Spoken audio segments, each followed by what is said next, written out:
It only takes county fair famous to make a human being completely lose their mind.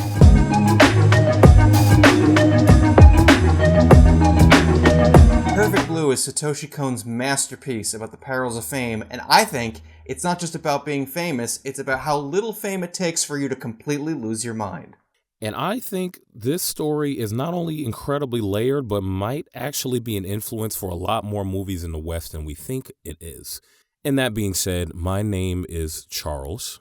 And I'm Alex, and I'm looking at you, Requiem for a Dream, taking that bathtub shot. Right? The amount of... There's so many Reddit forums that say that Requiem for a Dream is like a ripoff of Perfect Blue, and like...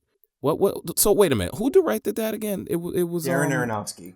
Darren Aronofsky. So Black Swan is way more similar to Perfect Blue, but like he's admitted himself, and that the shot where Jennifer Connelly screams into the bathtub in Requiem for a Dream is him just doing Perfect Blue. But Black Swan, you could argue, is like a whole similar thing.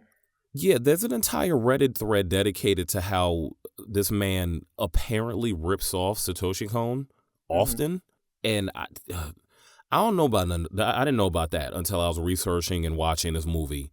But I found a completely different parallel. But let's not start there. Well, I like to start. I like to start off with your idea, Alex. What do you think about this movie overall? First of all, I think Satoshi Kon is brilliant, but gone too soon. One of those kind of directors. He made 4 movies, and then he passed away very tragically. And all of his movies, I don't know if this would have continued if he had survived, but what I love about his filmography is there's a running principle question throughout every one of his films, which is, what is real?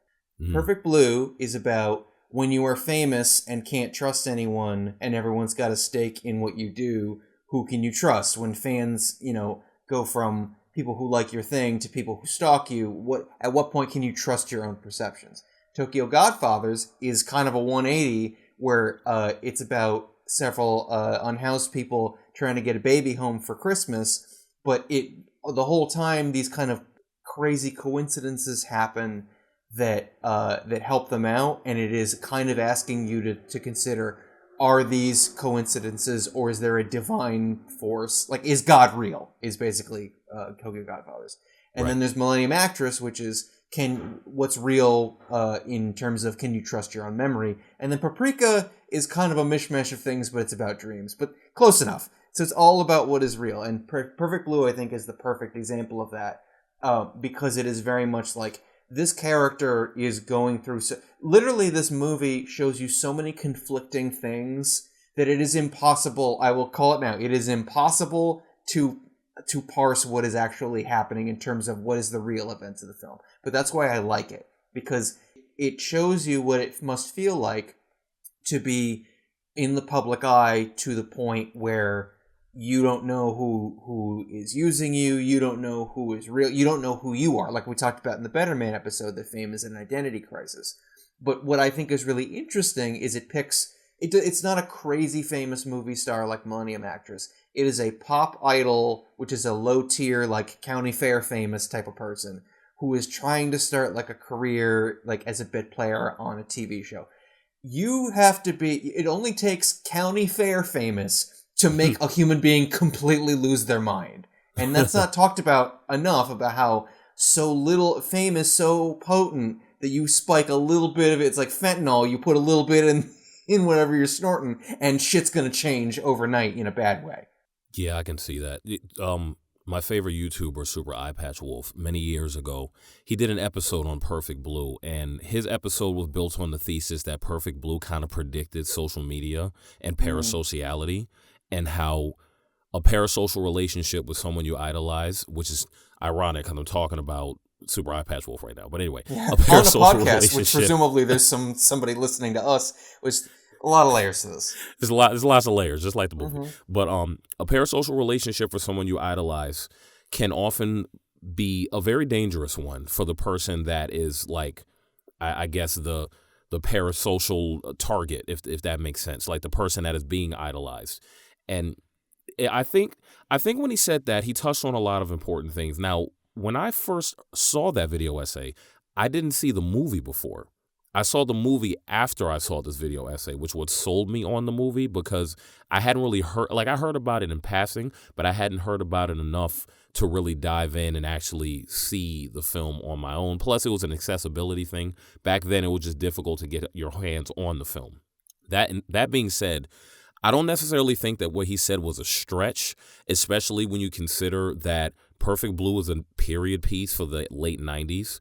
I mean, there's literally scenes where Mima is being taught by Rumi how to use a computer, and that computer becomes a very important aspect of the film. Obviously, like if especially if you've seen it, spoilers. There will be spoilers in this episode, but yeah, like she has to learn how to use a computer in a way that I'm sure most of us haven't had to teach anybody like below or above a certain age to use a computer. Like she had to use a computer where she had to type in HTTP into the browser in order to get the website to pop up. I'm not sure if like people even use the word website anymore, or when you look at TikTok, nobody looks at that and think this is a website. They think this is an app. You know, like that's how far removed Perfect Blue is when it comes to the tech. And yet the parallels that it had for the future, that it was basically how long did Perfect Blue come out? Like the book came out in 92. Yeah, right? The movie's 98, I think. Yeah, like 97, 98. So that's what, almost 20 years? Wait, hold up. Almost 30 years. Yeah. Also, right? just side note about TikTok that I just find fun. So, I've recently discovered that the Black Panther Party still exists, and I've been watching some videos, from the chairman. And what's so funny to me, and I support all of this, but it's just ironic that the big poem from the Radical 60s was "The revolution will not be televised." Yes. The Black Panthers are like, you can find us on TikTok, and I was like. So, and I know that that's not the exact point of the poem. It's about cultural narratives not telling you real radicalism. But it is funny to be like, hey fam, smash that like and subscribe on Total Liberation of all people. Yeah, I didn't even think of that. That actually is pretty hilarious. I think that's it. I'm like, I support this, and I'm not saying that it conflicts with the radicalism, but it is kind of funny. No, it is fun. I mean... Yeah. I've been saying this for all years. Like, we live in a deeply unserious cartoon. Like one of those weird Saturday morning cartoons where the villain is super obvious. Mm-hmm. You know, and then like the villain side is absolutely obsessed with itself and 100% convinced that everything it is doing is good. It's like, who wrote this script? Like, it's really not one of the better episodes of anything that I grew up on as a child. Yeah, Valmont from Jackie Chan Adventures is like joining the Trump administration. It's a whole thing. Yeah, it's a whole it's a whole thing. It feels like reality is copying some of the fiction. Speaking of reality copying fiction, or the least Perfect Blue getting copied. Did you ever see Girl Interrupted? No, I've heard about that movie forever, but I haven't seen it. You haven't seen Girl Interrupted? Okay, you love Girl Interrupted. I'll give you a quick. That sounds like Facela Bait if I ever heard one. Oh, yeah, no, it's 100%. I'll give you a quick summary of it. So it's about this woman by the name of, what's her name? Susanna Kaysen. She's played by Winona Ryder. Angelina Jolie's in it, too. She plays a woman named Lisa, who's like the main antagonist of it, like indirectly, and some it depends on the scene. Anyway, so Susanna Kaysen is suffering from a case of a borderline personality disorder, and one of the symptoms of borderline personality disorder that some people get is they experience like time blending. So her sense of time is a little bit fractured, and it's easy to miss. It's a lot like Perfect Blue in a way where it's easy to miss if you're not paying attention. Like when you watch Girl Interrupted, you'll have a scene that starts and then Susanna will kind of drift off and look somewhere else, and then it'll cut to a whole other scene and she's suddenly there. Movie logic makes it harder for you to catch because movies do that. They just cut randomly. But then the movie becomes more creative where she's having a flashback to being at a party somewhere, like at a house party, and then one of the nurses from the asylum that she was forced into as a young woman suddenly walks through the door of an event that happened in her past before she went to the asylum. So it's stuff like that happens. It's more surreal than it initially feels and seems and advertises itself to be. It's a mind bender secretly. When I was rewatching Perfect Blue, not only because I felt like it, but for the episode, I noticed that in the beginning of Perfect Blue, because Perfect Blue does the temporal time loss thing all the way throughout the movie, but it really hammers it home as one of its first plot points in the beginning. It does it almost in the exact same way that Girl Interrupted did. And I saw Girl Interrupted first because it came out in like 99. Perfect Blue came out in 97, and the book that it was based on came out in 92. But I just didn't see that first. I saw Girl Interrupted first. So part of me, and I looked on the internet, there's no Reddit forum of frustrated people saying this. This is an entirely original idea. I think the Interrupted heads are not furious right now. Yeah, there's no. Maybe there will be after the statement. I feel like Girl Interrupted may have been copying Perfect Blue, and nobody noticed it because back then media was so culturally segregated that these guys could steal from Asian and Japanese and anime culture a lot back then, and then until maybe 20, 30 years later, all of the anime kids that grew up on Toonami like me finally said, "Hey, wait a minute," you know. So I know for a fact that so Darren Aronofsky knew Satoshi Kon, and in that, from what I've heard, in that typical kind of white dude way, thought they were buddies, but Satoshi Kon kind of resented him for cribbing so much, and then him getting super famous and Satoshi Kon not really. But then toward the end of his life, Satoshi Kon was like, "Hey, I don't like this, right?" Like he was a little more vocal about it. Who directed Right. Girl Interrupted? I wonder if there's any kind of contact between them. Hold up. I'm gonna look this up right now because I got my keyboard here. Let me see. Darren Aronofsky was doing that thing where he was like pointing to Satoshi Kon, being like, taught me everything I know, and Satoshi Kon's like, "Yep." Right. And you're going back to the mansion, and I'm going back to the apartment. Directed. Wait a minute. Girl Interrupted. I wonder if my keyboard sound is picking up on the mic. If it's not, you think I should add it as a sound effect? Yes, because we want to fuck with our listeners so they can have their own folie à deux. Yeah, there we go. Okay, it was directed by James Mangold. Oh, he did A Complete Unknown, the Timothy Chalamet Dylan movie. Oh yeah, we did an episode and Walk the on Line. That. Right, yeah. Okay. So yeah, it was directed by him. Yeah, I mean, likely look, part of the reason why it probably hasn't come up as like one copying the other is probably just because it was parallel thinking. I don't necessarily think one was copying the other anyway, but I also like both of those movies. And there's not like enough psychological thrillers that focus around like the problems of like the female experience, like the experience of being a woman in a world where people are obsessed with you. Because Perfect Blue, like with the whole influencer thing or the the parasocial thing that Super Eye Patch Wolf is getting to, anybody could really experience that. That's not really gendered, but the specific way that Mima experienced it was very, very connected to the fact that she was a woman. The way that they abused her, talked about her, idolized her, objectified her. It was, that's part of the thing that makes a movie so good. But it's got a lot to teach us. What do you think, Alex? I couldn't agree more. I think that the way that Perfect Blue plays, particularly with female fame, where you're a woman in patriarchal society and people feel entitled to your time and your emotions and your attention and sadly often your body in various unacceptable ways.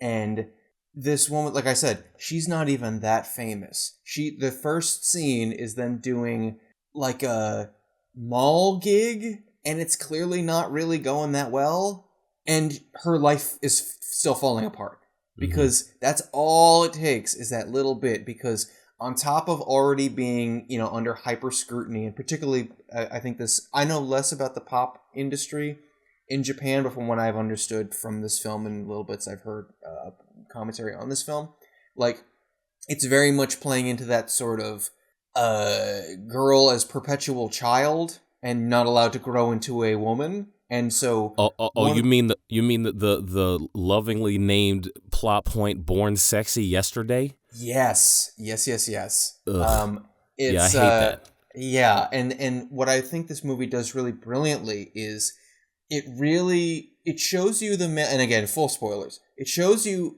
a lot of this movie is us following our main character through like a layer of male gaze that someone else is putting on that. Like Mamania stalking her, you kind of see his vantage point a few times. But also the way Rumi, ends up trying to become her.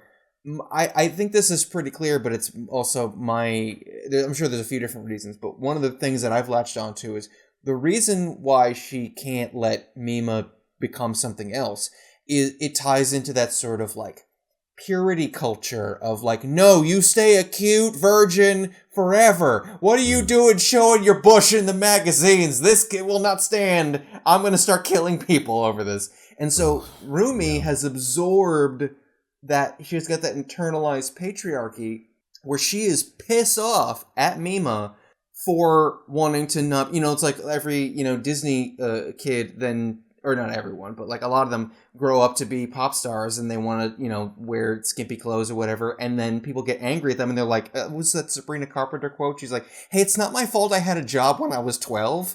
Right. Like, it's not really that weird that I am who I am. But people don't find it acceptable. And apparently that's a big thing with the, the Cham, that industry that they're a part of, that you're supposed to be this sort of child permanently, but also sort of disposably. And Mima has committed the sort of cardinal sin in a lot of people's minds that she wants to do other things with her life. But also there's that other layer where she's saying yes to things that she's clearly not really comfortable with because she's trusting the shady, authority figures in her life. Like, she doesn't want to do that photo shoot. She doesn't want to do that rape scene, but she wants to be an actress. And she's like, I guess this is what being an actress is. I don't want to let anybody down. And so I am a defender of that scene where she is, where they shoot the scene where the character's being sexually assaulted. Because I know it's creepy and it's a tough watch. But I don't think that scene is reveling in what they're doing at all. The scene is showing you that the camera is reveling in it because they're putting Mima, the writer is being sadistic to this poor woman because he's like, she's just a pop star, fuck her, I'll make her do this thing that's really not okay, ha ha ha ha ha. And they're filming the scene and it's shot in the way that's meant to be. It looks like the movie is trying to show us the titillating version of what this would be so that we go, ugh, no. And that's so brilliant. And then they stop, they go, cut, like hair on the lens or whatever. And the actor goes like, are you okay? I don't feel good about this. And she's like, no, it's okay. Like, even the guy in the scene is respecting her consent. And he's like, so no one except the writer feels good about doing this. All that to say, and then she's still devastated by it because it's upsetting and it's too real. So all that to say, the Perfect Blue beautifully portrays the minefield of how consent is basically like a fictional concept when you are female famous. And I think it's so beautifully done because you could take a fast, and I've heard some podcasts that I like kind of take a bad media literacy take on this, and they're like, yeah, but it really just wants to show like her boobs jiggling while they assault her. I'm like, no, that's not the point. That's not the point. The point is, look at all these layers of what this person is going through because they want to just act on television, and because of this capitalization of everything anyone does when they have any talent and they're a woman, always ends in some kind of horrific abuse, and it is expressing itself in her pop idol self is following her. And I love that my big takeaway from this movie, technically, is I love that it blatantly lies to you, and it is impossible to figure out what is actually going on, because the emotional point could not be clearer. You don't know who the fuck you are or who the fuck everyone around you is when you are famous. And it only takes a little bit, especially if you're a woman. Jeez, yeah, no, that's very poignant what you just said. And in the same vein, I really don't want to oversimplify this movie. But what you just said made me realize something about it. This movie feels like a very sophisticated coming-of-age film. Because it's like, maybe everyone saw this and I didn't. It's totally fine. If you did, please leave it in the comments. I'm so not against being outsmarted, especially on this podcast. Like, that's the dialogue. I want to inspire that we all talk to and teach each other new things. But based on what you just said, Alex, In the beginning of the movie, she is in the born sexy yesterday mode, which is perpetually the girl that society has decided to worship and put on a pedestal as a trophy. By the end of the movie, one of the last things she says, if I remember this correctly, she says she made me the person I am today, which is an indication of growth and womanhood and self-sufficiency and the kind of person who can depend on her own thoughts and think for herself and save herself. These were all character traits that she didn't have at the beginning, which is part of the reason, and again, I hate to say this, is part of the reason why she ended up getting targeted by the people she got targeted by, specifically Rumi. What's the name of the dude that the red herring guy with the messed up eyes? Mr. Takakura. It might have been. Is it her? You mean her manager? No, not the manager, but the guy who put her in the Mamania. Mr. Mamania. Yes. The way that he felt like he could own her, and because it was not a part of, and this is not Mima's fault. And I say that because if you're listening to this, you'll know that this movie is designed to make you imprint yourself onto Mima. So I say this very carefully. It was not Mima's fault that people were objectifying her this way. She was quite literally a victim of her and Cham's success. The fact that Mr. Mamamia was watching her in the palm of his hands, that was gross. She didn't ask for that. That was not her fault. And there are hundreds, thousands, millions of women who deal with that exact scenario, whether they're aware of it or not, literally every second of the day. That's horrifying.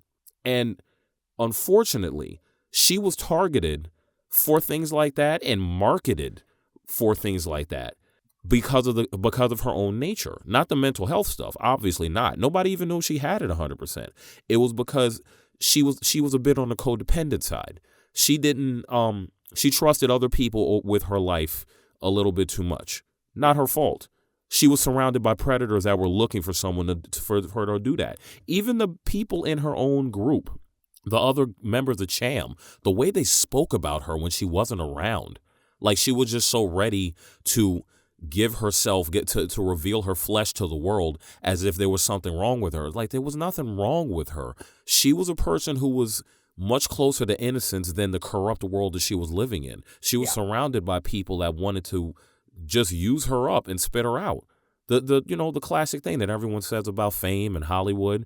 And obviously the worst offender of all of this was Rumi. What do you think of Rumi? Rumi is interesting because it's implied that she was in the pop industry as a younger person. Yeah. But she's also not drawn, like, she's not a beauty queen. So and I think they even say a few digs at her, like, hey, there's a lot changed since you were around, and like you can tell that like it didn't work out, and so she went to managerial stuff. But because she's almost got like that stage mom kind of a thing, where she has decided that Mima is her the pure projection of what she should have been or could have been or was. And when Mima's biggest sin in these people's eyes is that she just is a person, because they don't want her to be a person. They want her to be the center girl with the bow that gets, that sings the chorus and it looks cute on the magazine. They don't want her to have other interests. They even on top of, like, they don't want her to, Rumi doesn't want her to pose nude or whatever. She just is like, she shouldn't be acting. Yeah. Who the fuck are you? And then clearly she's good at it. Mima's biggest, like, quote unquote sin is that she is talented but very trusting. So everyone decides that they can, oh, cool, so she's a pushover that's good at a lot of things. Let's run that through the capitalism machine, and then she's fucking crazy. And so I love Rumi as a character because, like I said, they don't say it a whole lot. And again, one of the things that's beautiful about this movie is that they don't hammer home the point. They never show you what's going on. They never say, these are the themes, but there's a lot there to chew on. Rumi, to me, is angry that Mima not only grew up, but that she has a wisp of having any kind of sexuality, and this must be stopped. And Mamania is even interesting because he's stalking her. He is defo horny for this woman. He's also pissed that she's being sexual. So he literally tries to assault her, and she has to hit him in the head with a hammer. And yet he's like, I'm doing this because you're not the real Mima. You're a whore, and I'm going to stop. I'm like, there's everyone in this movie besides Mima. Mima's just normal. Pretty much everyone in this movie has like a sex negativity about them that they are all inflicting on this woman. And again, she doesn't want to be. She just clearly doesn't love posing nude. She doesn't want to do this horribly, abusive scene. But she also is a 22-year-old woman who has other things about her than just being perpetually a child.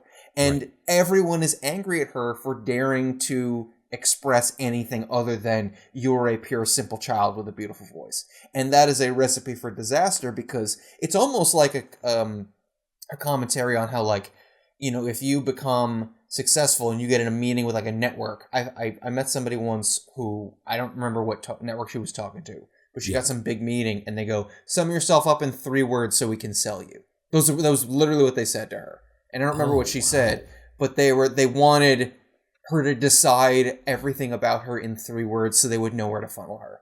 And this movie is almost like, not that they can't funnel her into things because she's a young, attractive actress singer, which seems pretty reasonable, but everyone around her has decided, no, she belongs in this funnel, and some of those funnels are she's a singer, some funnels are she's an actress, and others is that she is not a woman, she is a beautiful, innocent child.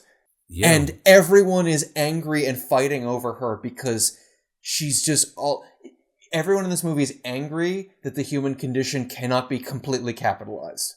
And it ends with her being severely psychologically, put through the ringer, because that's what it does to a human being that just is, And especially, like we said, if you're famous in the public eye in an era of increasing parasociality because the internet and stuff. And also, if you're a woman or someone of a marginalized gender, you're going to be the predators are already hungry with a reason to hate you that has nothing to do with you. And I think it couldn't be done better in this movie. Even when it's showing things that are really, really hard for her to go through, I think it does them all really tastefully. No, I agree. I mean, when you really think about it, there's so many antagonistic forces. Yeah. I mean, Rumi's probably just the encapsulation of all of them. Like, well, not even an encapsulation. She's the ultimate personification of the forces that are against Mima. Yeah. But that's why I really enjoy Rumi, because she is so well written and so well performed. Like, there's this one scene that stuck out to me. I love this scene. So, it was early in the movie, and then Mima wasn't even in the scene. Rumi was talking to one of the people that she regularly works with. Because there's Rumi and a guy that's always working with Mima. They're always following her around, those two. Yeah. You know what I mean? Mm-hmm. Yeah, I forget the other dude's name. But they're talking about how, Mima, it's like she should only be a singer and blah, blah, blah. And that singers at the time, because, this was the 90s. So, like, singers were on the way out at the time. And the best thing she could do was pivot as an actor. And what Rumi says was so chilling, but it's so subtle if you're not thinking about it in a certain way. She said she came all the way to Tokyo to make it as a singer.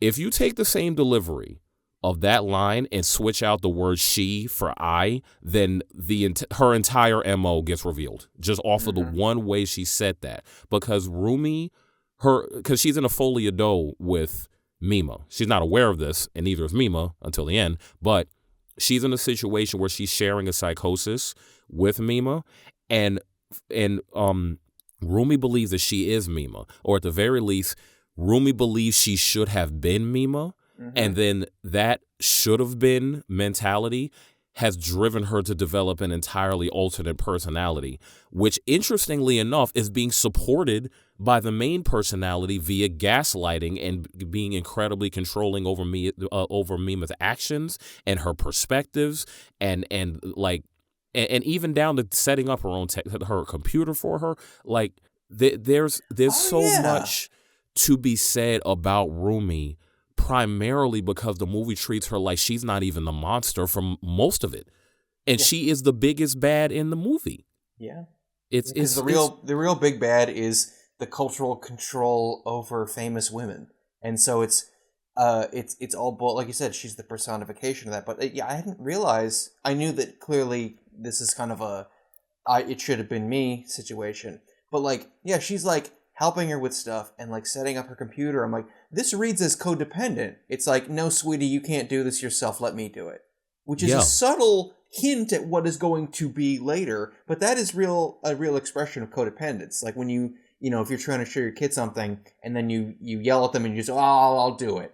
Well, that's not for you to do. You can show them, you can help them learn, but if you're just like, get out of the way, let me do it, you've taught them nothing other than that you don't handle lack of control well. And so I think that what's really interesting about Mima and Rumi is Mima's arc is being codependent, if not codependent with a capital C, like the real lifelong problem, but like she's afraid to piss everybody off, and so she is being codependent. And she grows out of it by going through this stuff and going, no, I'm the real Mima, and then having sympathy for the person that tried to become her. Rumi never grows out of that. She retreats just into full-on madness and has to be taken care of. So it's kind of it's the two roads diverge in a yellow wood of codependence. One of them is literally destroyed by it. The other one, while none of this is ever fully explained, it is, to me, it is an unabashedly happy ending about figuring out who you are. That's true. And there are some like subtle hints to the predatory nature of their codependence, because Rumi's a predator. She's preying on Mima's personality specifically. Yeah. And I caught this on like my third or fourth viewing, where I was really tracking Mima's speech patterns. And by that, when she does this thing, like her personality has a specific pattern where if she experiences something of intense stress, she gets really quiet, like the fuse is very long, and then she finally explodes and she flips out. And in other moments, she experiences despair. The way that the despair comes up is she will be, fine 1 second, and then as the emotion takes over, she'll say something, dark, like the thing that Rumi and Mima were talking about when they were setting up the computer. But then this is Mima trying to claim reality. This is her having those dark moments of despair. Unfortunately, that is her trying to get closer to reality. And if you've ever been in a position where you struggle with mental health or really anything in life, you realize that embracing the dark things in your life are actually going to be the things that save you, not resisting them or denying them. Especially if you're like my father struggled with drugs, for example. A lot of that struggle was from him trying to numb away or avoid the difficult things that were living on his heart. And it ended very badly for him. I'll just say that much. But Mima secretly is very strong, and it becomes not so secret at the end because she's heading like fearlessly into these moments of despair, in spite of coming off like somebody who's too childish and naive and maybe not all that intelligent to deal with any of this stuff. She actually has incredible emotional intelligence. She just happens to be in a predatory situation, and because she's surrounded by the people that she's surrounded by. And she also happens to just be very eager to want to succeed in life. Like when she's having this conversation, she retreats into herself in front of the computer. Then Rumi says, "No, Mima, don't worry about that." And then Mima's just like, "Okay."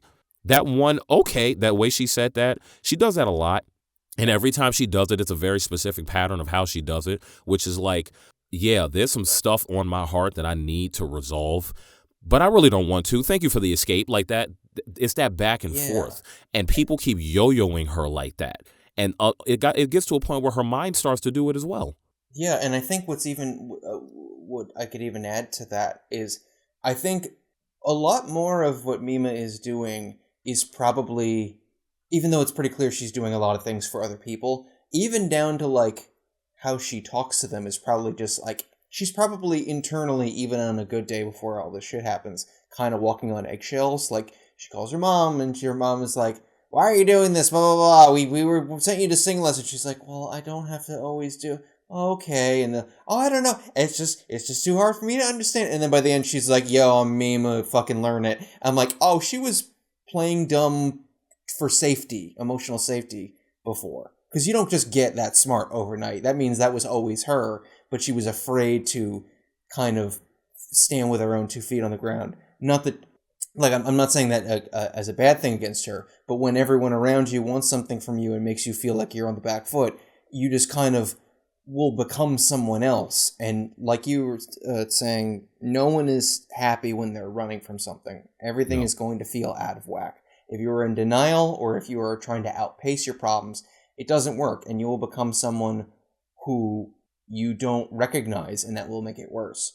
And so what I think is so great about this story is that this movie, if it was made by some edgelord who was not as smart as Satoshi Kon, it could have ended on and you know what? We'll never know what happened, but you know what? They all fucking died or whatever. It ends with her like freeze framing, finger guns in the camera basically, and you're like, good for her.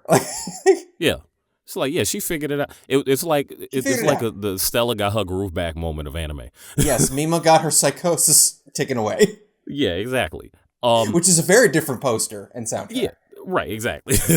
Okay, so Alex, to wrap this episode up of Perfect Blue, I have 10 questions. Sorry, not 10, 3. I was told there would be 3 questions, and now you really had to use using No Way As Way. Like, sometimes 3 questions turn into 10, and you got to just go with it. Oh, okay. I'll be water over here. No. I only have 3 questions for you about Perfect Blue, and these are things that I thought we've got a lot of sub questions, so it rounds out to 10. Right? Yeah, it's subcategory. It's 10 within 3. Let's call it that. Mm-hmm. So my first, you're gonna Jackie Chan Adventures me and go one more thing. Oh my God, I miss Jack. We need to do an episode of Jackie Chan Adventures. All right, okay, all right. Yes, we do. A show I have deep nostalgia for, yet do not remember a second of. It occupies a very interesting place in my heart. I'm like, oh, I had so much fun about that. What was the plot? It's defined now. There was the little stone things. Jackie Chan was in it, and the old guy. I remember that. But I was hyper fixated on it. But nothing retained. No, it was an amazing show. Okay. It was. So the first question is, so you remember those 3 guys? One of them played by Steve Bloom. That kept making commentary on everything that was happening in Mima's career, including the murders and how her fans were responding to her, and even Mima's Room, that creepy website. What do you think of those guys? What do you think they represent? I think those guys are there to show you what the broader fandom is saying about her, because Perfect Blue is such a in small locked rooms kind of a movie. Like, it's very small scale for how big the emotions are. I think those guys are there to kind of like, so you can take the temperature on like, what is the fandom saying about her? But also, I think what's very important is they never seem fully happy with anything she does. True. So it's there to show the kind of, not just fickleness of stan culture is the wrong word, but that kind of like, you can never please your audience. It's kind of how like I read a music review in Pitchfork the other day of a Mountain Goats album. Yeah. And it was like, oh, he's a genius. But this album, like, it's got so many problems. Well, I was thinking, do you guys like the Mountain Goats? Because you say you do, and then you have all these shitty things to say of this really, really cool album that just came out. So part of me thinks that these guys are there for like I said, taking the temperature of like, okay, what is the broader world saying about Mima that is aware of her? But also to show you, like, there is no pleasing those people at the same time, and what a mindfuck that has to be on the person trying to, because she's very much a people pleaser, and it seems like no one ever is happy with what she's doing. I see. Okay. That's a very good interpretation of those 3 characters. When I observed those guys, this is a wild swing. I'm not going to sugarcoat it. Like, I don't think this is actually. There's the Holy Trinity, and it goes all the way to the top. They're the Illuminati triangle sides. It's not that wild. This is what I think of those 3 guys. I think they were representing Satoshi Kon shaming the audience. Okay. Yeah. Now, here's why. Here's why. Anytime we see, even to this day in the regular celebrity, until a celebrity takes explicit time to humanize themselves very publicly, everyone in the public, I include myself, like, mainly because I know I'm capable of this, but I'm not really somebody that follows celebrities generally, so it's not something I do a lot, but I'm sure it's something I could fall into the trap of. When a person is a celebrity, it's easy to write off their humanity. It's easy to write off all the things that they have been through, because all they are is the works that they have done, or at least in terms of the public, in terms of how we see them. They are the works they have done and the things we imagine that they do when they're not in front of us. So those three guys, when they were callously judging Mima and the horror show that was her life, they didn't know anything that she was going through for real.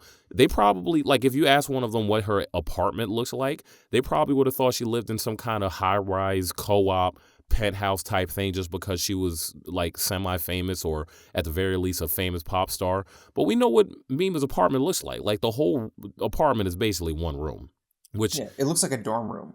Yeah, it looks like a dorm room. I think like Saitama had a very similar apartment. I think Saitama's apartment was slightly bigger than hers.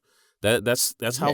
Now, to be fair, she lives in a city. She's got no roommates. Must be nice, but it is not anything crazy special. Right. It's not anything crazy special, but it's the way that we can write off people's lives just because they're famous or just because they're to be admired or successful and things like that. And I think Satoshi Kon was making those guys reflect whatever our thoughts would be if we were ignorant to what Mima was going through, the way that we typically are any other time. He kind of did that a little bit with Cham, too. Like in that one scene where they were talking about how Mima was going to pose to that photographer that was known for making celebrities go naked. And they were like, oh, she'll probably just take it all off. Like, here I am.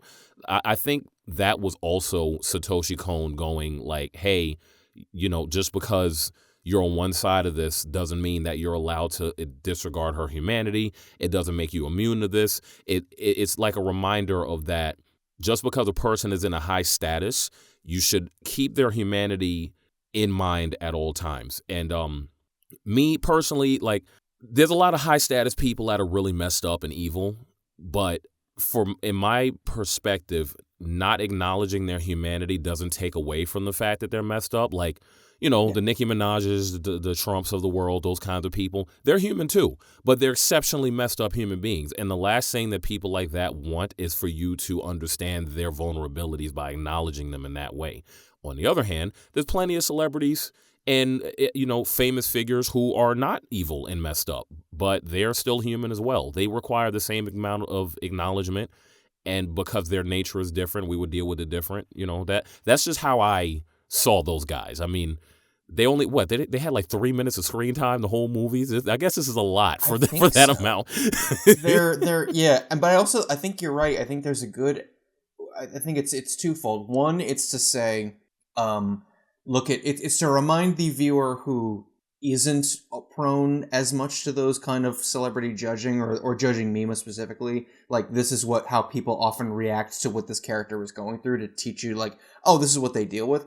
And on the other hand, if you're a person who is more like that, it's calling you out at every chance, like before you can even have the thought. They're like, ugh, bitch, she's going to take it all off because you know how fame hounds be. And it's trying to like lampshade the fact that you might be about to think that. And I think it works on both levels. Yeah. Like, because I am a person who I believe that you should speak to the audience's intelligence as if they are as smart or smarter than you. But oftentimes you are not. Like, I was watching...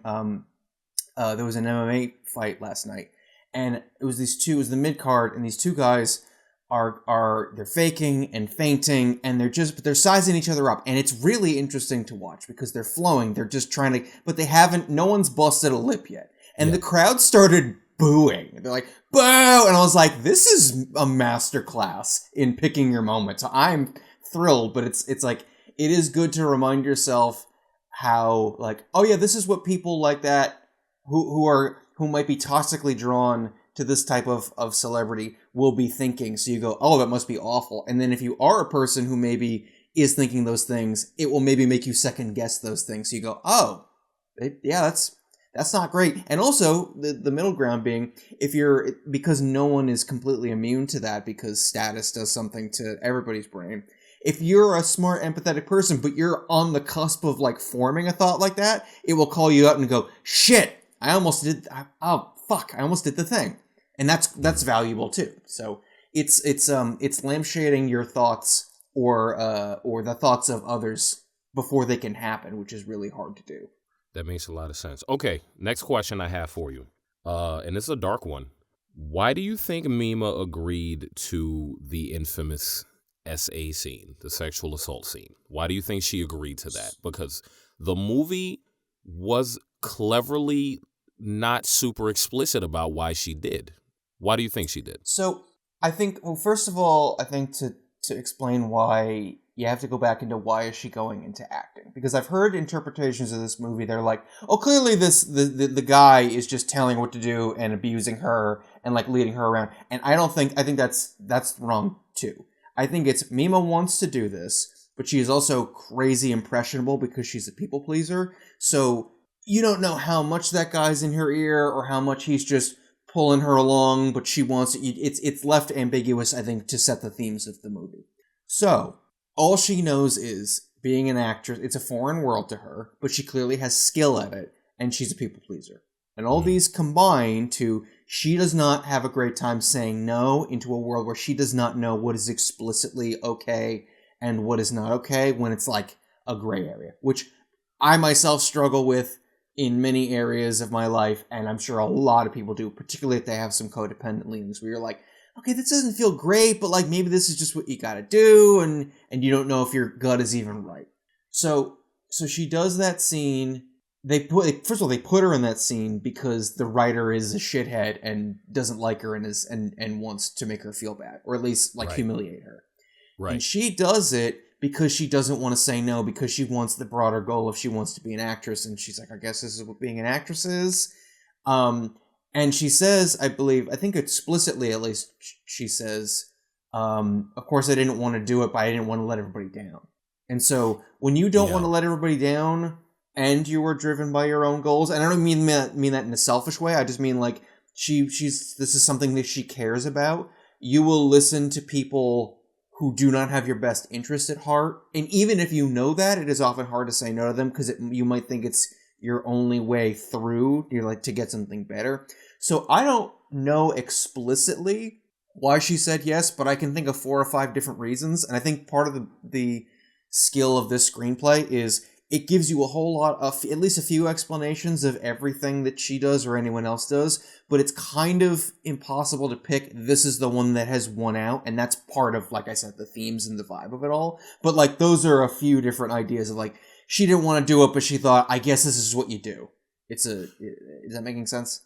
That makes a lot of sense, and I think you touched on something very important when you said that this movie is written so well that it implies and delivers reasons, both directly and indirectly, and they all feel relevant at the same time, and it doesn't even have to say them all. It's like, it really captures the fact that we're all these mixed up life forms that are doing our best to figure out how to live in this world, and we don't always know what is best, and sometimes we will do things that will harm ourselves and walk right into something that is just so bad for ourselves, thinking that is the best thing. My conclusion my conclusion on this same scene of why she agreed to it was like you, a combination of many things. I felt that Mima was, throughout the entire movie, she's in conflict with her identity, trying to pin down who she is. And who she is so wrapped up in her career that when she makes a career change, she might feel like she needs a much more extreme move to help convince herself of who she is. And that move isn't 100% working, which is why she had the scene on the train with the reflection and the Cham version of herself, her past self, saying, of course I didn't want to do it. And then she had the scene after everything was done with the fishes where she finally exploded and admitted to herself, because there was no one else in the room. She admitted to herself that of course she didn't want to do it, but then she said that other people depended on her, when really it was about her choices and her decisions. She's not in a psychological state where she 100% trusts her decisions. She doesn't 100% trust her choices.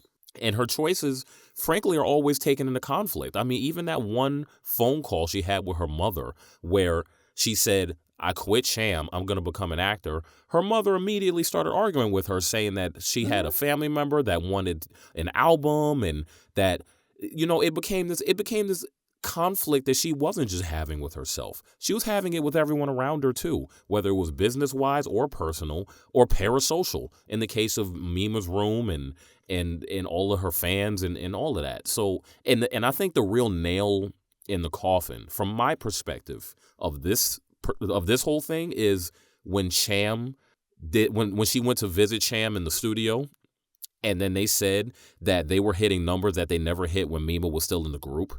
And then you see her and Rumi talk about that upcoming scene. And then Mima sitting there kind of smiling and looking at the script on the left side of the screen. And on the right side, you see Cham celebrating all their new successes. They weren't exactly rubbing it in her face.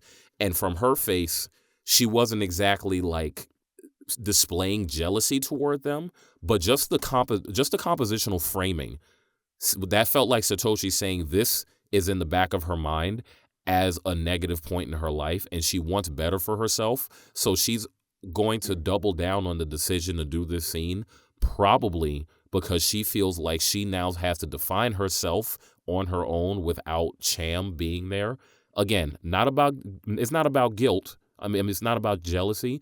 It's just about she wants once and for all to decide who she is and pin it down. And she gets to do that by the end of the movie. But it's that trust coefficient that she just doesn't have in the moment, which leads her down a very, very dark path. What do you think of that? Yeah, especially because in an ideal world, and I think Mima would say this as well as anybody else, she wouldn't have to do this scene. She would go on the show as the, person with psychiatric disorders, and she clearly is really good, and then she'd get a bigger and bigger role, and then maybe she'd be like a recurring side character, and then maybe get her own show. I think that's ideal. Even Mima, I think, in her, psychosis would probably say that would be ideal. The writer and the producer are like, all right, you want to be an actress? How bad you fucking want it? And I do believe that if she was a male pop star, there is no way they would put her through this really, really upsetting scene. They're doing it to prove a point. Like, all right, you want to be an upstart and a woman? All right, fuck it. How bad you want it?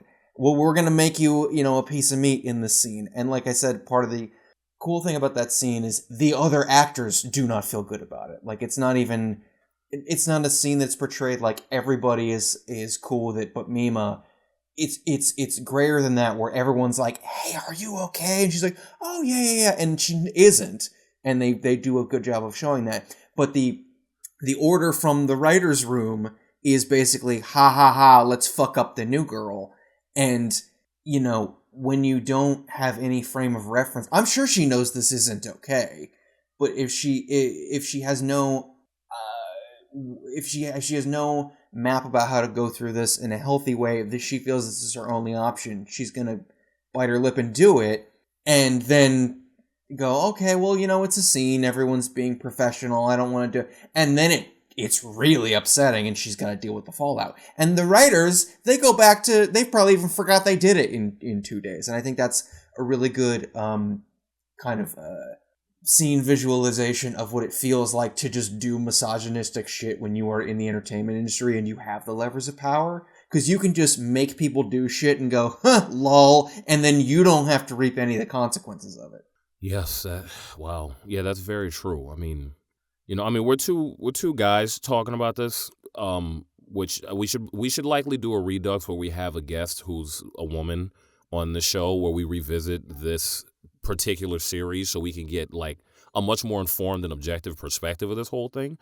But that like things like what happened in Perfect Blue reminded me of some of these horrible moments in pop culture history and media history, like the whole thing that happened with Janet Jackson and Justin Timberlake and like stuff like that. It's like women are always being made to suffer in the entertainment industry, as opposed to just going in, making the fair dollar off of their talents and the hard work that they deserve, and the accolades that they have earned based on their hard work and their ability and their talent, I should say. And it's like it's just a patriarchal world. It's like a woman a woman can't just live her life no matter how high or low she goes. Somebody's always lurking around the corner trying to put her in their hand as their possession. It's a horrible thing that this movie very beautifully captured. That being said, that leads to the last question. And this one's a bit more specific, not as dark though. What is your favorite moment? And when I say that, I want to be specific. I don't mean favorite shot, which is a visual thing, a composition thing. I don't mean favorite scene, which is, a series of events. I mean a singular moment that happened in the movie that stood out to you. What is your favorite moment? I have one, but I want to hear yours first. My favorite moment is when she's having tea with Rumi, and she's gone at this point. She doesn't know who she is. She doesn't know if she has murdered people. She doesn't know what's going on. And they're having her tea. She's just drinking it with shaky hands, and just without blinking, she just crushes the teacup. And it's like, Mima, what are you doing? She goes, the blood is real, and that drop of blood goes into the tea. It's such a good. I know you said not just visual choices, but that whole moment. Well, no, that's of a just, moment that counts. She's literally doing. I hurt myself today to see if I still feel, from that song I'm so fond of. So it's really really good because and it reminds me of we have not done an episode on one of my favorite bands, the Mountain Goats, yet. But we should do an episode on his album, The Sunset Tree, because it's all about growing up in his abusive family. And he went on Mark Maron, the guy from the Mountain Goats, who I've met in real life, is very nice. And he had a stepfather that beat his mother and beat him and his sister and was horrible, horrible, horrible. And John Darnielle was a very sweet, like, goth kid, starting to wear a little bit of rouge and, like, dye his hair or whatever. And the tension in his house was so bad because everyone knew this person is a monster, but nobody can do anything. And John Darnielle says, we were once just, like, sitting in our room, like in a room, and I just punched the window and just went. Yeesh. It didn't full on break, but went like, psh, and my hand bled a little bit. And Mark Maron goes, whoa, and John Darnielle goes, I felt like $1 million. And I get when the tension of being gaslit or like living a lie. I don't mean that in a judgy way. I mean in terms of a lie has been thrust upon you to maintain for your own safety. When you break it for a split second, the catharsis is palpable. So I just imagine that moment where she breaks the tea, and for a second, I'm sure she doesn't feel good, but for a second she's like, okay, one thing down, everything else to go. I know that my blood's real. Okay, actions still have consequences. And that's how far gone she is, and that everything about her life is screaming nothing makes sense, not even you're in pain, it's you don't make sense, because everyone around her has been so manipulative and she's literally having a psychotic break. But the one thing she can control in that moment, I crush a teacup and I will see blood. Yeah, that's an excellent moment. That's a really good one. My pick is, I think it's a lot more subtle and it's a bit more overlooked, which is very on brand for me. Like I love the looking at the moments that people don't really pay much attention to find a lot of meaning. And it's related to one of my favorite movies, which is American Psycho. There's a scene in American Psycho where, the business card scene. Everybody knows the business card scene where he's looking at the business cards and talking about, the off-white color of it. Oh, it's even got a bit. In the American Psycho musical, there's a whole song about it. Oh yeah, that's right. I didn't see the musical. Nobody did. I mean, a few people did, and they got blood on their designer handbags and sued, so they started putting a screen up. Yeah, I heard about that. It's a whole thing. Anyway, yeah, that's hilarious. So there was that business card scene, right? Well, during the scene, the sexual assault scene. It's not like they're not focused on Rumi the whole time. Obviously, they cut away to different points. But during that sequence, they cut away. They're not focused on Mima, but they cut away to Rumi. And she's watching this from like the green room, I guess, where they're looking at the monitors that are linked to the cameras. And Rumi is staring at these cameras, at these screens with just her hand in front of her face, unblinking, quiet. And in that moment, you can tell that is when she decided to kill the people involved in this particular scene, because she was already doing murders at that point. But that was her making the decision, somebody is going to die. And of course, we see who these somebodies are throughout the movie. But what really reminded me of the American Psycho moment was that simply that moment was a mask slip. It was a slipping of her mask. When Patrick Bateman was staring obsessively at these business cards, his mask slipped in that moment. And one of the big themes of American Psycho is that in yuppie culture, they were so self-absorbed that they didn't even notice that Patrick Bateman was a murderous psychopath. But that was one of the handful of moments where someone who was like physically very close to him in that moment, accidentally noticed something. And it was like, Patrick, you're sweating. Well, the same thing happens to Rumi in that scene. The character next to her, he doesn't say anything, but he looks at her because her sweating moment was the cigarette ash dropping onto her own clothes, and she just didn't even notice. She didn't move. And he was staring at her like, what is she thinking about? What is going on with her? Because her mask slipped so disturbingly that it was drawing attention without her realizing it. I love that scene, or at least that moment in the scene. It's amazing. I love it too, because then I think right after is when she starts crying, right? Like quiet, but tears. Am I thinking of the same scene?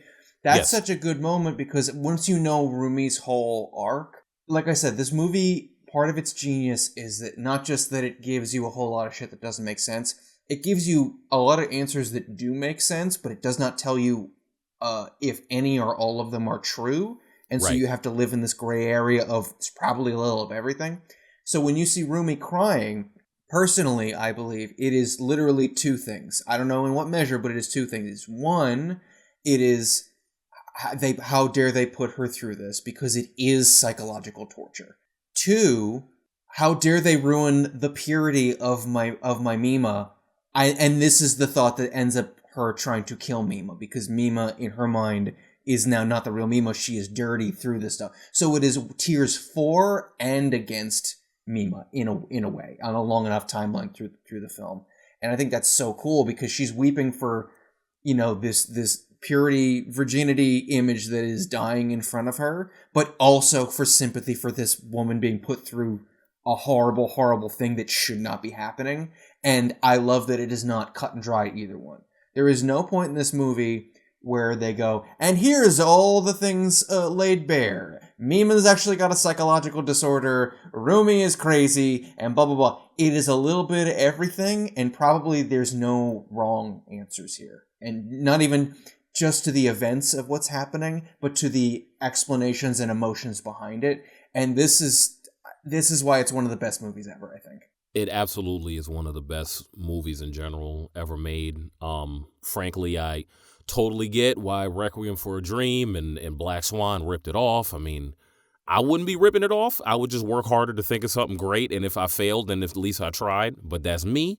I'm just saying, I understand why people decided to rip it off. Don't come at me in the comments, or do. We can figure it out. That being said, when we wrote our script Perfect Mauve or Imperfect Mauve or whatever, that's about like a tap dancer with a very dark brain. Yeah, exactly. It's like Gene Kelly if he were crazy or something. That being said, final thoughts. Let's wrap this one up. Final thoughts. What you think? I think I left it all on the field today. I think the one thing I just want to point out is it is really cool to watch her pop idol self just sort of bounce around in front of you and in front of her.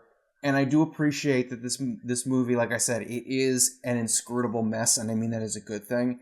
There are moments where it is definitely lying to you, and moments where it is kind of leveling with you. Like when it cuts to, it's the ghost Mima kind of like, hee hee hee, I'll come get you. But then it cuts to like a shot in a window, and it's Rumi going, like that's what's really happening on the ground. I appreciate it, and I just think it takes a lot of skill to literally pick your moments of knowing just enough how much to ground it in like, hey, here's what's actually happening, and knowing the moments to go, here's 3 different explanations of what could be happening, and none of them make sense. Like, this is a movie that I can totally imagine somebody that has that like toxic power scaling film fan brain where they're like, well, this means this, and she wasn't glowing in this scene, so that means must be the real her. And I was like, bro, the whole point is that it is impossible to tell. The moment where Mima, quote unquote, kills that photographer with a screwdriver, she is not glowing.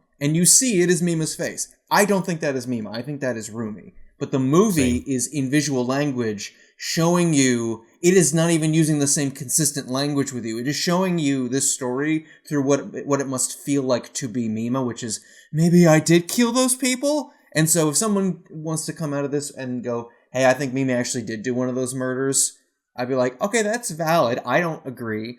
But I also think the movie is so complicated that I can't get mad at an earnest, valid conclusion someone has drawn from it that I don't agree with, because it is designed to be an impenetrable cloud of options, to the point where that is literally the emotional point. Is the only moment we know for sure that Mima is standing on 2 feet is the ending where she, you know, gives finger guns to the camera, and everything else, you know, I think, I can't remember if it was Super Eye Patch Wolf or somebody else was pointing to the scene where like Cham is having their solo concert and they look kind of upset, and then like Mima's in the middle and but it's old, you know, pop idol Mima, and then she floats into the crowd. They're like, maybe that's Rumi who's just come on stage, and they're like, and it might not be, but I love that fan theory. And so this is a movie, I think, that the less literally you take it, the better. And film, you know, letterbox brain seems to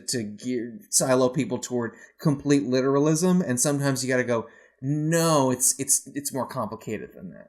Yeah, I can see that. Final thoughts from me. I love that scene too when it comes to the girls performing Cham when Mima's not supposed to be there, and all of a sudden she's there and then she's floating around and everything. I actually did think that was Mima, because remember, Mima is in a folie à dos with Rumi, and I really love how the movie handled that. Like, for people who don't know, a folie à dos is a shared psychosis. And typically when people think of the idea of sharing a psychosis, they think of it like one insane brain hand in hand, like side by side, simultaneously with another, symbiotically reacting off each other. Which is like, I'm fascinated by the geometry of ideas. It's a little term that I coined for myself, where if you think of an idea as shapes, you can actually see how the relationships work. And in that scenario, you have like one shape standing next to another shape.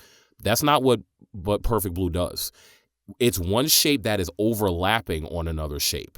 It's a totally different geometrical interpretation of that idea in a way that is so fascinating, because Mima's not actually aware of her folie à dos, and neither is Rumi.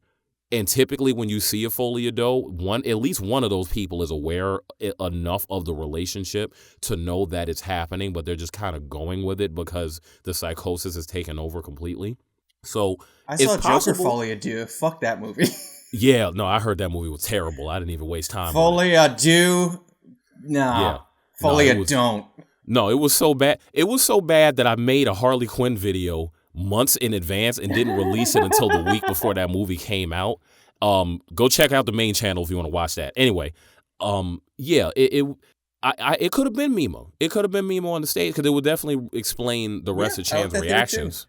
That she just showed up and doesn't remember. Right, exactly. Because she did have DID. She did have her own predator construct of her past self that she was experiencing, completely independent of any scenes with Rumi or any interactions with Rumi. And both Rumi and this construct were running after her at the end of the movie. So I guess, I mean, that's not 100% a final thought, but it just, what you said inspired me to share that little bit about the geometry of ideas. And I guess this would be the final thought.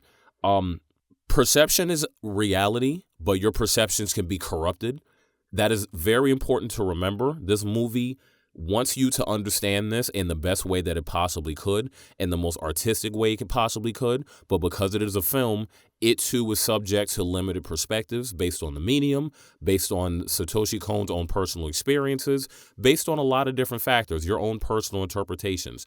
This day and age, especially in tumultuous, tyrannical times like this, it is very important for you to protect your perceptions and always own the truth that is in front of you. Don't allow other people to make you think that what you just saw in front of you is not what you just saw.